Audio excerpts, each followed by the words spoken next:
what's up, everyone? Welcome to Smart or Dumbz with Dash and Crumbz. Kobe's out this week, little vacation from the LCS. How you doing, my friend? Thank you for filling in. Thank you for having me. I'm not going to be able to do as great a job as Kobe, of course, but we can still have some fun because this last weekend was really crazy, and the slides always mirror that. What a setup we had this last week. I'm excited to see what we got ahead of us. A lot of slides coming. Let's pull up the first one. Crumbz, I don't know if you know how this works, but basically it's a real simple show. I mean, I'm pretty new to it too. We have to choose Give me the rundown. or we have to choose that based on the card presented to us. So more impressive 2-0 weekend, 100 Thieves or Dignitas, what do you think? Ooh, okay, so flat out, 100 Thieves, both. They had a 2-0 weekend, but against Cloud9, you beat Cloud9. This is the undefeated team, the best team in North America. It doesn't matter who Dignitas would have beaten. They could have beaten second and third. 100 Thieves also beat FlyQuest, which we thought was second. So this is flat out the most impressive. I'm with you 100%. I loved the Dignitas victories. They were a ton of fun to watch. I loved seeing an aggressive Dardoch and an Aphromoo that's on fire. But when 100 Thieves comes in with a 2-0 week and smashes the #1 undefeated team in the league, you have to go with them for most impressive 2-0 weekend. Easy peasy first slide. Let's move right along and see what we got next. C9 lost because they were legitimately outplayed or they experimented too much in draft. Can we pick both? No, that's it. This or that. I explained the rules to you at the top of the show, Crumbz. Well, I already get the rules, so I can break them, right? Well, you got to know the rules before you break them. That's true. That's a good point. That's a good point. All right. Well, where do you land here? Well, they did get legitimately outplayed. It was just a big stomp. The draft was a big mistake, but they could have won with it. So because they could have won with that draft, it wasn't like they painted themselves into a corner from the start. They just gave 100 Thieves everything they're good at, and 100 Thieves played it just like they did and obliterated them. So I think they got flat out outplayed, and it's going to be a big recovery for them, or a big wake-up call to realize, hey, this team is for real, and if they can beat us, what about the guys at the top? Yeah, I 100% agree here. Even the guys on C9 would say that they got outplayed, right? These guys aren't going to sit here and pretend like they can blame it on draft. Now, do I think they're experimenting a bit? Yes, absolutely. But it's also the kind of thing I expect a top-tier team to do. And that Sven himself in an interview said, given the lead we have permission to experiment. Okay, that's fine. But in this loss, they did not lose because they picked 5 supports and just decided to see if that would work. They still picked a legitimate team comp with legitimate win conditions, and they did just get outplayed. All right, there you have it. We're totally aligned through 2 slides. Let's see if we can find some differences between us. ADC builds should be max damage, or they should include 1 defensive item. Oh, this is tough. Well, what about the defensive items that also give you a ton of AD, like a Guardian Angel or the Death Dance, or even a BT? It's kind of a offensive item, but still offering you defensive stats. You've got Phantom Dancer. I think it should be. I can't keep picking this mixture, but all right, I'm gonna go with the defensive. I think you got to have 1 defensive item at least. All right. Well, why? But it just it's just they're so good right now. The defensive items. The Phantom Dancer keeps you alive from burst. You can have a Mercurial for magic damage. The GA so that you don't get bursted down. At least one of these is enough to keep you in the fight and make it so much harder for somebody to dive you, because somebody is gonna try to one-shot you. They can. You're in marksman in 2020, so having that bailout item is really important if you're trying to cleanly close out a game. Yeah, I feel you there, but on this one, I'm actually going to flip to the other side. Probably not the correct move from a pro's standpoint, but here's what I'm thinking. If you want to be the best AD carry you can be and carry in the late game team fights, you're going to rely on your team to do their job in supporting you in the front to back team fight. You're going to rely on your Tom Kench bought the Quicksilver Sash for you, and now you don't need it, right? You've got the Locket, you've got the McHale's, you've got, I don't know, a Malphite front line and a Trundle to help, pillar slow and everything, and a Karma mid lane. Boom, we have set up the team so that the AD carry can go max damage. I want to see AD carries do what they were meant to do, which is just hit hard and hit fast.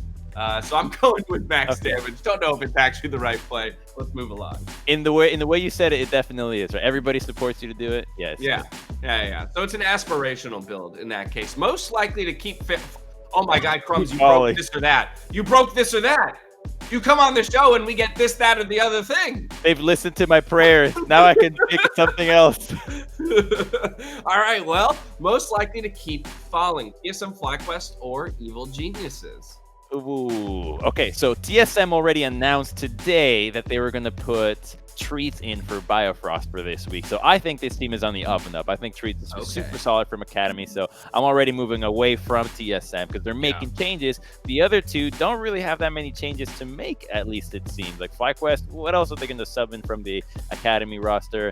And then EG, I don't think they have any subs to go in that direction as well. And I really didn't like that game against CLG, whereas at least FlyQuest, they still have games that aren't as Fiesta. They just kind of lose, and it's a little bit of misplays. It's not just everybody. It doesn't look like they're ignoring wards entirely, or just people walking into Echo ultimates that are clearly just waiting to happen. So I think EG, to me, looks like they are on a slippery slope.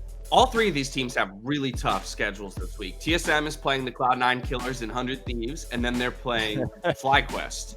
All right, and then we've got Cloud9 is going up against Evil Geniuses and FlyQuest. So Evil Geniuses and FlyQuest are each playing Cloud9 this week. So I expect them each to take a loss here. And I agree with you. TSM feels like the most outside on this conversation. I think that they're going to pull it together, and I like that move with bringing Treats in.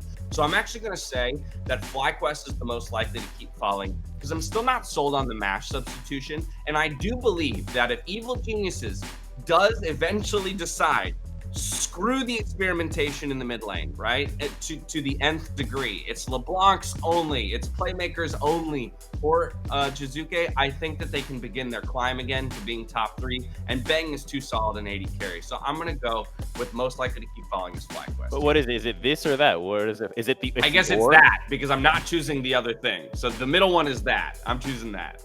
Okay. All right, let's move along. More important to their team, Someday or Closer? My inclination here, my inclination is that Closer's more important, but that's because more members of 100 Thieves recently are stepping up. Now, if you ask me who's better, Someday's better, but who's more important to their team, I guess I would argue that Closer is, because the few times they have won, it's when Closer is on fire. FBI is the only consistent member of that team right now, but Closer has to put up like double-digit kill, least in performances for that team to win. And while Someday has put the carry pants on a few times, he's super consistent. I still feel like other members of that team have to perform in order for 100 Thieves to win. Really tricky, because I love your point about, Closer has to be on fire for Golden Guardians to win. But if you look at all the 100 Thieves win, also Someday has to be on fire for them to win. The Jace flank game. And then the Camille game against the Jace, where he got so far ahead in lane on his own. If he didn't do all that work, Contracts would have never taken off the way that he did. So I think that because... But see, you brought up Contracts. And I think that is literally the reason why I go Closer, is because with Contracts next to Someday, the two of them feel stronger. They're such a powerful duo. And something about Closer and FBI, like, while they're both strong, they can't do it. They're disconnected on the map. You can't do it together. Yeah, I'm leaning with you on this. I think Closer is definitely more important. If Golden Guardians didn't have Closer, I don't know how many wins they'd have this split, but definitely not as many. That's it right there. So Someday, while you are arguably a better player, you are less important, in my opinion, to the team's success. Somebody share this with him. That feels so awful to say. What do you got for us next? Ooh, Smite fight. Which wins? Nunu Consume plus Smite or Kalista Ren? Or which would you rather have on your team, maybe? Okay, so from the jungle, I would always take Nunu Consume and Smite. Here's why. Number one, you can actually know how much damage you're dealing. The Ren doesn't tell you how much you're actually going to deal to the objective, whereas you can always just do a quick math between Smite and your Consume, and you're usually between 1,300 and 2,000. So you have a ton of damage on that one, and it's a lot easier to pull off. And you got one person that's having to rely on it, whereas the Kalista's always trying to get the jungler to get involved. Like, hey, let's combo it together. I'll take the Nunu. He doesn't even need time to build up those stacks. I'm with you, and I'm adding to it. To me, the thing that puts it over the edge is the fact that Kalista's Ren only works if you're the team starting the Baron. True. not contesting. The thing about a new consume smite is I can flash the wall and do that. So it's also effective as a steal option, not just a secure option. And so I think you've got to go with the stronger use cases in Nunu's consume Great point. smite. Admittedly, I haven't been keeping track of the number of slides. That's usually Kobe's job as he's pushing us along. But okay, we've got one more. I was like, I know we got 8 today. I think we might have one more after this. One more too. after this? All right. Yeah. Team Liquid is the clear number 2 team. Is this true or false? I thought it was this or that. Not true or false. This or that. Welcome to our spin-off show, Crumbz. This or that, true or false edition. Okay, I'm going to stick by my guns because I've done it all split long. I'm sticking with false. There is no number 2 team. Yes, their record is just 1 loss behind Cloud9, but the quality of games is far different than theirs, and I don't know if they could stand up to 100 Thieves right now. If 100 Thieves look the same way they did last weekend, they could be stronger than most of these teams that we think are number 2, including Team Liquid. I think it's wild that in your reasoning for why Team Liquid might not be second is that one of the teams in 7th might be able to beat them. Like we're not talking about the teams in 3rd and 4th. We're talking about the teams in 7th who could really give a run. It's just the blue shell. The whole league right now. It's a total mess. I'm gonna go opposite you. I'm saying true. They are the 2nd best team in the league, and that's because of their 2-game separation over TSM. I think at this point it's hard to argue through the first round robin with a 2-game separation over the next best that they aren't, quote unquote, definitively 2nd best. I think they have a lot to work on. I think that it's very close at the top of the standing. But at this point, I'm willing to give it to Team Liquid. They have found some consistency, even if their wins aren't the most flashy, 2nd slowest win time in the league. But they're getting it done. They're getting it done. So I'm going to go true on that one. All right, let's see if we got one more slide to close this out here. Yes, we did it. How would Lillia wear pants? This is the best and most necessary question. Another this, that, or the other thing. Back legs, front legs, all legs. What are your things? Or thinks here? What are your thoughts here? So first off, I'm taking out front legs because pants also serve the function of covering the booty. Covering up. Exactly. You got to cover up. So unless it's in the front, I don't know any centaur that has that anatomy. So no front legs. That'd just be waste. So either back or all. Were you getting a manufacturer for all legs? That's a good point, right? Yeah, that's a totally different kind of production cycle or process. I'm gonna go with all legs. I'm gonna go with. Or sorry, not all legs. I'm gonna go with back legs because the all legs. How do those stay up? What are you gonna get a giant belt for the horse as well? Oh, right. Those are just gonna slip down. I don't understand how those are fitting securely around the horse. Whereas when you're just covering the back legs, as you mentioned, we cover all the important areas, the genitalia and the private. But then boom, it's self-fitting. Just from like a physics standpoint, those pants will stay on. What if it goes on a little bit over the tail, and so the tail area is what keeps it together? So the drawing isn't like right, above, and then it can't slide down. Got a little slide. You might have a career ahead of you as a horse pants designer. Well, then, if that's the case, I'm going to go with all legs as well because we want to see the horse lady in style have all the legs be covered up. Yeah, he's all the legs. I'm back legs.